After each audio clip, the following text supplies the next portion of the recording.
Stop field. Stop field.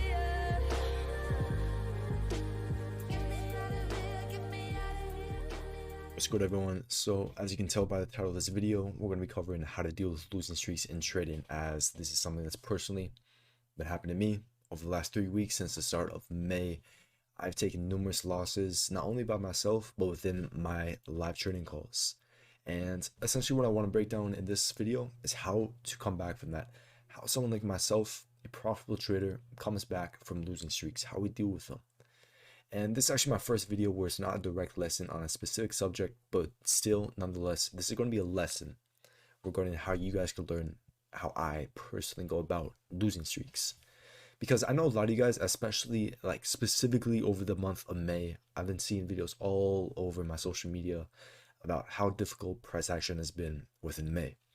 And so I'm making this video because I know a lot of you guys are actually going through something similar with May's market conditions. I just want to give you guys some insight on what a profitable trader such as myself does in times like this.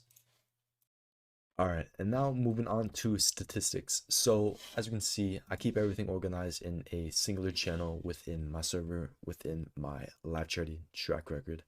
I keep it all organized, just track all wins, all losses, and this is just everything in terms of trades taken in the live trading calls. I track all my personal wins in a separate channel and losses, of course. But this is over the month of April, and over the month of April we had a absolutely fantastic month. As you can see, as I scroll through this, we had one singular loss, which unfortunately were stopped out before we ended up taking off, and that would have been the biggest win to date, but unfortunately can't have everything. But over the month of April we pulled off around 550 points within those calls each week, as we can see, ending in a massive green. But it's very, very important as a trader to not get overconfident in times like these, because we have to understand that there's ups and downs in trading. There's massive ups and there's massive downs at times, and knowing that the times where you're massive ups, where you have your massive ups, that you must not get overconfident for when the massive downs comes, such as what May has turned into, that you're not giving everything back that you made during those massive ups. So over the month of April, we made 552.75 points, and that is locked in profit. We saw even more points over the month of May. Since the start of May, as you can see, start off with a small win, but ultimately just been on a losing streak, loss after loss. And as of now, the statistics go as far as this. I'll screenshot, also take from what I just put into my calculator. So 552 points in terms of profit, including the loss in April. And over the month of May, we've only lost 122 points, which is, you're like, that's not that bad. And it isn't that bad because we are profitable. This is what makes us profitable. These statistics are not bad at all. And the reason to that is the power of risk reward. As you'll see, a lot of our wins are always going to be, a 1-to-4 risk reward, such as this one. This trade being a 1-to-5. I think it was like a 1-to-7. This trade, 1-to-7. This was probably a 1-to-8. This would have been a 1-to-12, which actually maybe a 1-to-9. I don't remember, but our trades have such a high risk reward that being on a small losing streak really does not affect us, because we are only down 122 points. We've only given back 122 points of the 550 points that we made over the month of April. So, but the reason that this seems so crazy, like when you're a person watching live trading and you're active in the live trading call and you're seeing loss after loss, I know it's so hard for people to keep track of that long-term vision, because, and just people in general, they go on a short-term losing streak and they just all of a sudden lose their shit. They forget the profits they made over the previous week, over the previous month, and they get so enclosed on what's happening in that current month, like in that current losing streak, current month, current week, current day, that they're unable to realize that long term they are profitable. They just lose all their thought process, and this is what causes them to lose, because they cannot stay focused on that long-term vision. But this is just a reference as to what we've been doing in live trading, the current statistics. But ultimately, it's during times like these where you cannot sacrifice your strategy. You mustn't switch strategies as soon as you go on a small losing streak, because it's absolutely crucial when you start any strategy in the first place to have months and years of data collected on that specific model, on that specific strategy. You have to have that type of data so that you actually know that your model is successful long term. Because of course, I can say that, like, sure, you're going to be profitable long term if you stick to a single strategy, but you're not going to know that unless you have the data to support that model and that strategy. But even those who do have that, that data collected, I see so many people in times like this where, their model all of a sudden doesn't work for a short period of time. They go on a little losing streak. They think that their model is wrong. They think that their strategy no longer works, and they forget all the success that they've had in with that specific model and strategy in the past. And it's so important that when you're on a massive losing streak, that this is the absolute last time you should be changing up your strategy. Times like this, you just need to continue to be collecting data, continuing to refine your strategy, your trading, all that. It's not when you change your strategy, it's when you refine it. You learn from your losses. You see, okay, why? So like today, my loss today, I took longs off of this 5-minute CISD slash inversion. And of course, I'm not going to go into depth on the analysis behind it, but it's like certain times like this is like, okay, my entry made sense, my analysis made sense, my logic behind being long biased made sense. When it comes down to specific entry, again, it made sense. But what I would change is not any of that. What I would change is just entering within low probability conditions. Right before my entry, we've been consolidating for the last 30 minutes within the exact same range. We've been failing to immediately expand, because of course my drawn liquidity today was the pre-stay high, and I was expecting expansion up to there. Yet I know that if we are going to see expansion up to there, we should not be seeking out discount every single time we retrace. No, we should be expanding, retracing into a higher time frame PDRA and immediately expanding higher. That's what price does in a trendy, in a very expensive market, and we failed to do that. Yet I know this, yet I still decided to enter, and that's all I would change, is just not entering within low probability conditions. It doesn't mean it can't play out in other better conditions long term, but specifically in times like this, it's just small tweaks. You can't change your entire strategy as soon as you're going a loss, and this heavily relates to staying focused on the long term vision. And it's a quote I remember from Vagabond a manga, where you get too preoccupied. So it's, before anything, another major aspect of getting out of turmoil, getting out of losses, is to be super consistent with all other aspects of life. You cannot take a loss in the market and let it affect your entire day or week. So what I mean by this is, referencing this quote, of course, if you get too preoccupied with a single leaf, you won't be able to see the tree. Preoccupied with a single tree, you'll miss the entire forest. And to me, this quote essentially means, in terms of trading, is that if you're too preoccupied with a single loss on a single day, you won't be able to see the entire month. If you're too preoccupied with a single red month, you won't be able to see the entire year. And it essentially relates to how much being too preoccupied with such a small aspect of something so much bigger.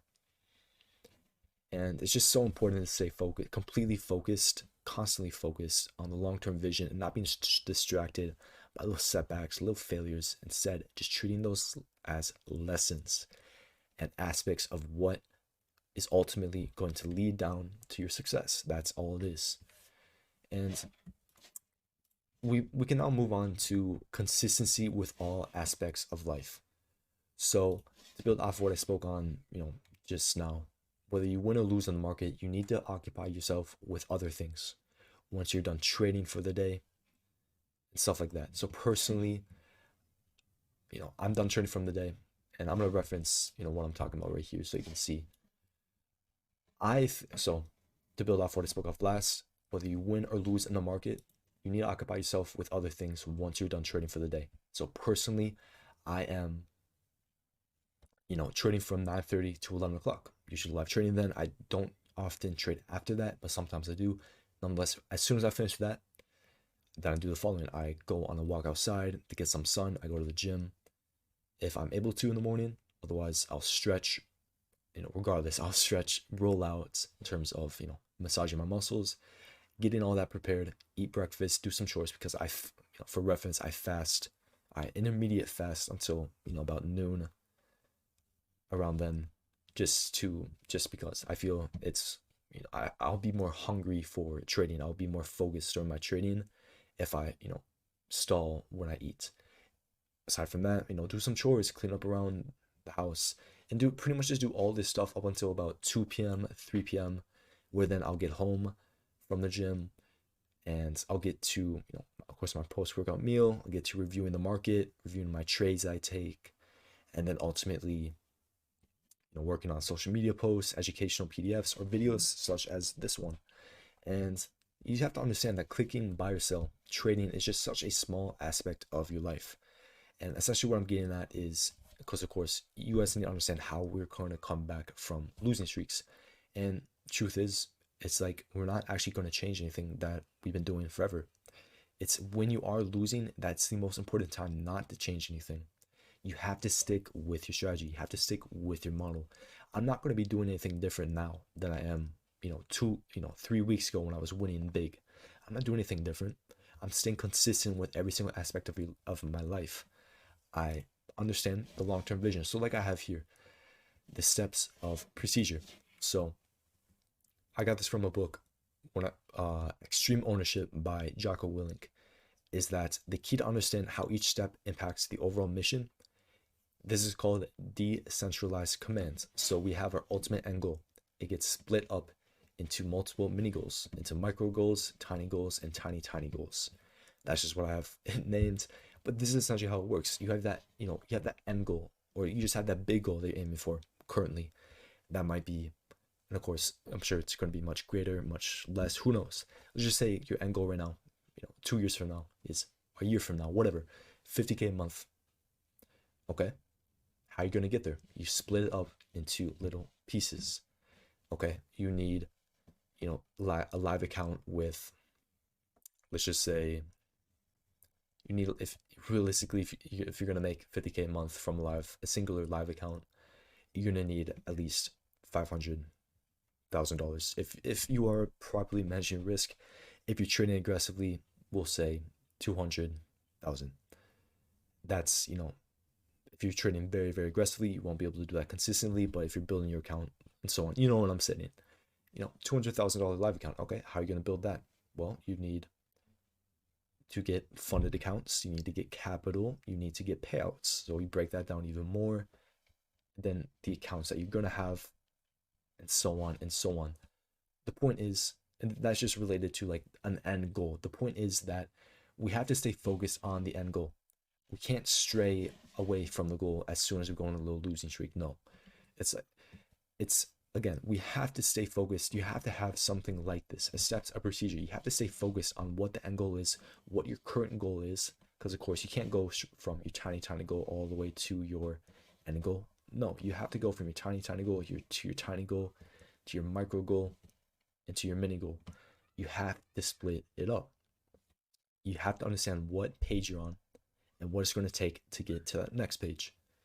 And so, finish off what I was talking about with Jocko Willink is that human beings, you're not capable of managing more than 6 to 10 people, particularly when things go sideways. And let's just say 6 to 10 people, you're not able to manage more than 6 to 10 goals at a single time. You have to stay focused on the current goal that you are on.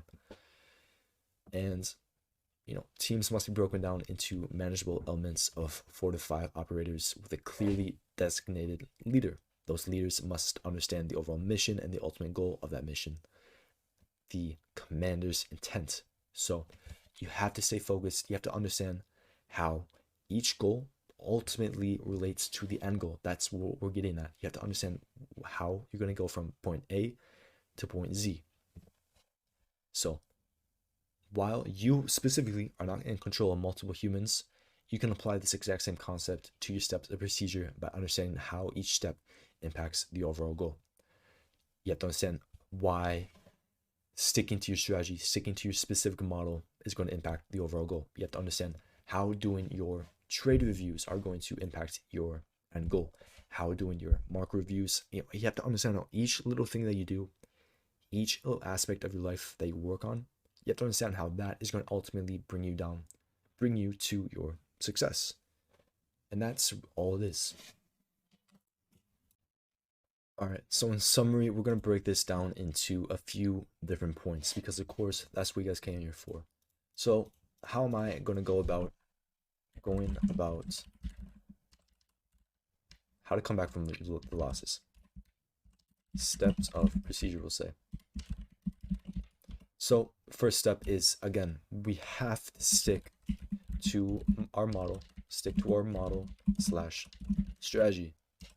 It is so crucial to do this because, again, it's when you are losing that you have to stick to your model, you have to stick to your strategy, so that because you know that you have data collected on it. Aside from that, we're going to continue again, especially when we're on a losing streak. It is the most crucial time to continue to review every trade and take one thing away that we can improve on from both losses and wins. Aside from that, because again, it's like I said, it's so crucial, especially when you're losing. And to be honest, it's almost more important when you're winning. No, it's when you're losing, because it's so easy to track your trades when you're winning. It feels so much more better. It feels so much better when you're winning to track your trades. So it's so much more crucial when you're losing to continue that consistency. Because I've many students, and not many anymore, because usually I ensure that they do track everything, and it's my most successful students are the ones who track everything, track their losses, track their wins. My least successful ones are the ones who stop tracking once they go on a losing streak. And will they learn from it? Will they come back? I'm sure they will. But they're stalling their progress by so much because they stop that consistency. They stop tracking their model as soon as they go on a small losing streak. And it's when you are in that losing streak that you have to keep reviewing, have to keep adapting. Aside from that, the third point is going to be remain focused on the long-term vision and that end goal. We have the end goal. We have to stay focused on what our current goal, like what we're currently working towards, like that short-term vision, how that ultimately leads to that end goal. We have to stay focused on that. And that's a huge aspect of it. That losses are part of the game. That loss is going to be, a little bump in the road that ultimately leads to your success, to your destination. The fourth point is going to be continue to collect data to ensure our strategies long-term profitability. And collecting data, we do collect data through reviewing every trade in depth, reviewing every trade, reviewing the market in general, reviewing what we could have taken, in fact, not just reviewing what we should. So that's actually going to be the fifth point. Reviewing the market in general / potential better models, better entries according to our model. And that's all going to be a part of collecting data. So, reviewing the market in general, potentially, potential better entries according to our model. We can't start looking at hindsight stuff that isn't in line with our model. We have to stick with what is in line with our model. So that's going to be a very important fifth point. So point 5 and point 2 are both parts of collecting data. If you don't have data collected, before you go on this little losing streak, go do so. Do so through back testing, or just stick with the losing streak and stick with your model and collect data through this losing streak. And maybe this part of this losing streak is a part of your data collection because you don't actually have back testing, because again, back testing results can be skewed quite a bit. So it's like they're a bit unreliable, but again, they are beneficial nonetheless. It's like perhaps this losing streak is going to be a part of your data collection because you don't want to backtest, and that's perfectly fine. I don't recommend backtesting everyone. So it's like, then that's going to relate to the first point. Stick to your model and your strategy. If you stick to your model and your strategy, that is how you're going to properly collect data. It's going to be improper if you start to switch up your strategy as soon as you go into a losing streak. So these are my steps of procedure. Again, we are not, it's the most important part. We are not changing anything as soon as we go on a losing streak. We are just going to continue to work harder, continue to collect data, continue to do everything that we're doing when we're winning. Because again, I've seen so many people stop doing what they're doing when they're winning as soon as they go on a losing streak. They start to freak out. They start to get lazy. They start to get, demotivated. But it's at this point when you're in that losing streak that you have to stay motivated. They have to start working even harder. And you can't be changing anything up. Yeah, I hope you guys like this video. I'm gonna keep you guys up to date with my progress. Those in the server, of course, you guys can see my progress. So feel free to join that. It's free, and you'll see my progress. Otherwise, I'll continue to make videos like this. Continue to increase the quality of videos like this. I'll be doing trade recaps on every single trade we take. Probably after May, I'll start doing trade recaps on every single trade we take in the live trading. And yeah, otherwise, again, any questions, comments, whatever, leave those in the comments below. Otherwise, I see you guys all in the next video.